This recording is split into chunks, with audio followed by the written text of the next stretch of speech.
Hello नमस्कार दोस्तों, आप सभी का हमारे यूट्यूब चैनल एसपी ज्ञान अकेडमी में आप सभी का स्वागत है। आइए आज हम इस वीडियो में MA previous year doctor Ram Manohar Lohia Avadh university के एजुकेशन फर्स्ट पेपर के सिलेबस के विषय में आप सभी से चर्चा करने वाले हैं। तो आप देख सकते हैं doctor Ram Manohar Lohia Avadh university MA previous education यानी शिक्षा शास्त्र के फर्स्ट पेपर का सिलेबस है, जो नई शिक्षा नीति सन 2022 और 23 में जारी हुई है। तो फर्स्ट पेपर का नाम है आपका फिलॉसफी बेसिस ऑफ एजुकेशन, शिक्षा के दार्शनिक आधार। फर्स्ट पेपर का नाम है शिक्षा के दार्शनिक आधार।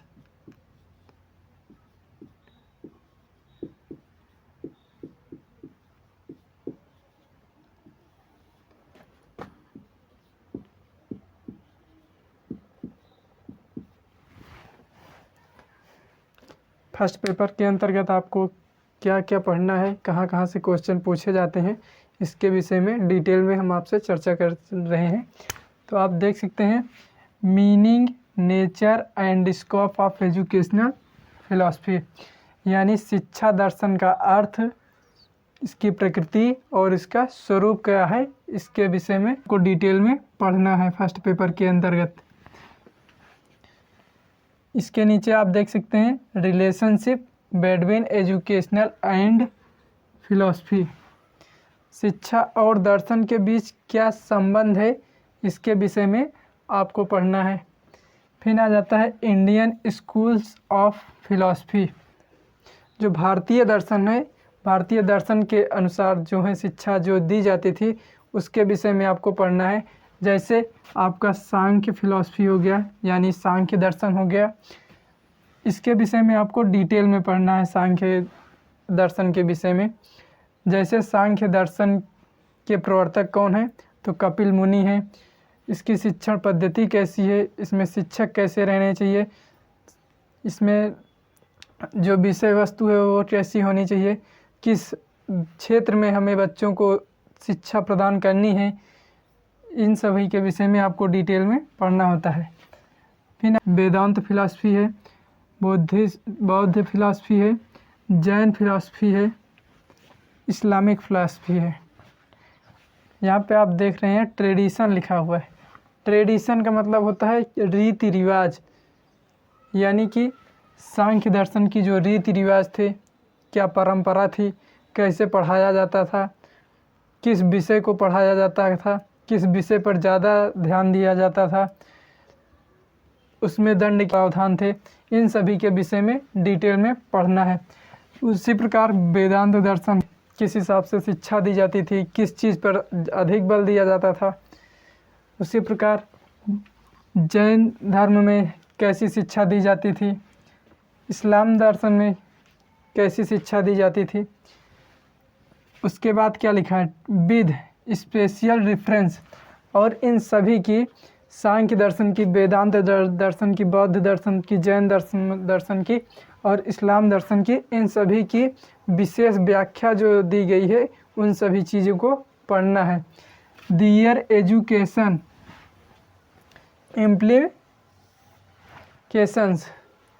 इम्प्लीकेशंस का मतलब होता है लागू करना, इम्प्लीमेंट माने होता है लागू करना, तो इम्प्लीकेशंस का मतलब होता है कि इसको यदि शिक्षा को भविष्य में लागू किया जाए तो क्या प्रभाव पड़ेगा, इन सभी चीज़ों के विषय में आपको डिटेल में पढ़ना है। जैसे मान लीजिए सपोज दैट एग्जांपल के लिए हम मान लेते हैं सांख्य दर्शन जो है, जो सांख्य फिलॉसफी है, यदि आज के युग में शिक्षा में इसे लागू किया जाता है तो आने वाले भविष्य में क्या प्रभाव पड़ेगा। इम्प्लीकेशंस का मतलब होता है लागू करना। उसी प्रकार वेदांत दर्शन है, इसको भविष्य में लागू किया जाए, वर्तमान में इसे लागू किया जाए तो फिर भविष्य में क्या प्रभाव पड़ेगा। बौद्ध दर्शन को यदि लागू किया जाए तो भविष्य में क्या प्रभाव पड़ेगा।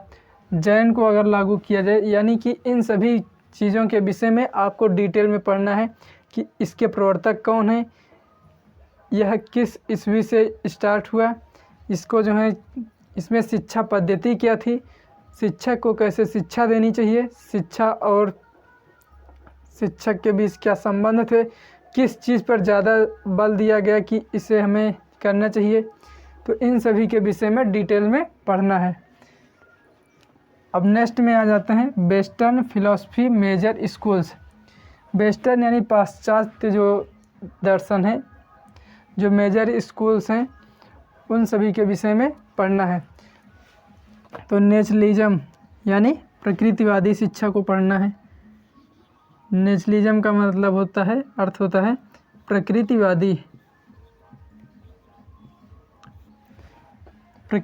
शिक्षा को पढ़ना है। इसके अंतर्गत फर्स्ट पेपर के अंतर्गत प्रकृतिवादी शिक्षा कैसी थी, किस लिए प्रकृतिवादी शिक्षा पर किस विषय पर ज़्यादा बल दिया गया, किस शिक्षा के विषय मतलब कि टीचर और शिष्य किस हिसाब से पढ़ते थे, उनकी शिक्षण पद्धति क्या थी, शिक्षक को कैसे रहना चाहिए, कहाँ पे शिक्षा देनी चाहिए, इन सभी चीज़ों के विषय में डिटेल में पढ़ना है। इसका अर्थ क्या होता है, इसकी परिभाषा जो है शिक्षाविदों ने क्या दी है, तो इन सभी के विषय में डिटेल में पढ़ना है। यानी प्रकृतिवादी शिक्षा जो है उसका अर्थ क्या होता है, उसका स्कोप कहाँ तक है, कहाँ तक वह साबित हुआ है कि हाँ ये सही है, इनसे भी इसके प्रकृतिवादी शिक्षा में आपको पढ़ना है। आइडियलिज्म यानी आदर्शवादी शिक्षा का अर्थ पढ़ना है, उसकी विशेषताएं क्या होती हैं, किस हिसाब से उसे में शिक्षा दी जाती है, कैसे उसमें कहाँ तक यह सही साबित हुआ है, इन सभी को आदर्शवादी शिक्षा में क्या सिद्धांत होने चाहिए, क्या लक्ष्य होना चाहिए, इन सभी को पढ़ना है। उसी प्रकार प्रैग्मेटिज्म है, इसको भी पढ़ना है। रियलिज्म है यानी यथार्थवादी शिक्षा को भी पढ़ना है। लॉजिकल पॉजिटिविज्म, ये भी निश्चितवाद जिसे कहते हैं, इसको भी आपको पढ़ना है। यह है एक्सिस्टेमलिज्म है, अस्तित्ववाद, इन सभी का अर्थ पढ़ना है, इसकी परिभाषा क्या दी गई है, इसकी शिक्षण पद्धति क्या थी, किस विषय पर ज़्यादा ध्यान दिया गया, इन सभी के विषय में पढ़ना है। यहाँ पे लिखा गया है दियर एजुकेशनल इम्प्लीकेशंस, कि इन शिक्षण पद्धतियों को यदि लागू किया जाए तो क्या प्रभाव पड़ेगा। फिर लिखा है विद रेफरेंस, इन सभी की विशेष व्याख्या जो है उन सभी चीज़ों को पढ़ना है। प्रकृतिवादी शिक्षा की जो विशेष व्याख्या है उसको पढ़ना है। आदर्शवादी शिक्षा की जो विशेष व्याख्या दी गई है, इन सभी को चैप्टर वाइज दिया गया है, उसे पढ़ना है। फिर क्या लिखा है एपिस्टेमोलॉजी। एपिस्टेमोलॉजी का मतलब होता है ज्ञान मीमांसा। एपिस्टेमोलॉजी का मतलब होता है ज्ञान मीमांसा। ज्ञान मीमांसा होता है एपिस्टेमोलॉजी। एपिस्टेमोलॉजी का मतलब होता है ज्ञान मीमांसा। ज्ञान मीमांसा का अर्थ होता है सही ज्ञान को जानना, यानी कि इन सभी में जो सही ज्ञान है आप सभी को जानना है। जैसे प्रकृतिवादी शिक्षा में क्या सही ज्ञान बताया गया है, उन सभी चीज़ों को आप सभी को पढ़ना है। इन सभी में जो भी सही ज्ञान बताया गया है उन सभी चीज़ों को जानना है। और यहाँ पे लिखा है एक्सियोलॉजी, यानी कि इन सभी का मूल्य क्या है। इन सभी का एक्सियोलॉजी का अर्थ होता है मूल्य मीमांसा, यानी इन सभी का हमारे जीवन में क्या मूल्य है। जैसे प्रकृतिवादी शिक्षा की बात करें तो प्रकृतिवादी शिक्षा का हमारे इस समय में इसका क्या मूल्य है कि हाँ प्रकृति में इससे हमें लगाव रखना चाहिए, प्रकृतिवादी शिक्षा इस प्रकार से दी जाती थी। तो इन सभी चीज़ों के विषय में आपको डिटेल में जानना है।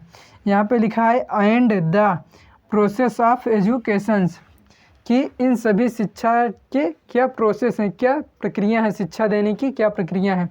जैसे प्रकृतिवादी शिक्षा की क्या प्रक्रिया है, प्रकृतिवादी शिक्षा में क्या है,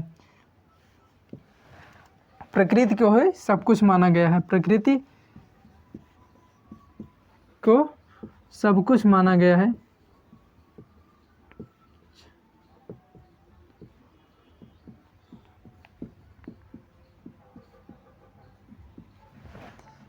आदर्शवाद में क्या है कि कुछ भी करो उसमें आप आदर्श रहो।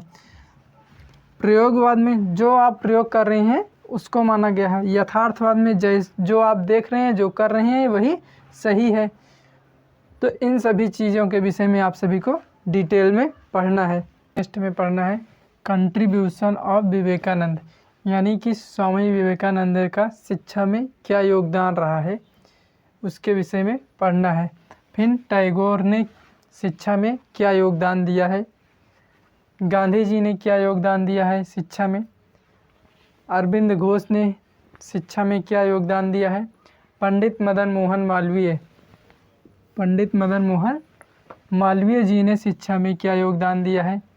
इन सभी ने शिक्षा में जो योगदान दिए हैं उन सभी चीज़ों को पढ़ना है। और एडुकेशनल थॉट्स,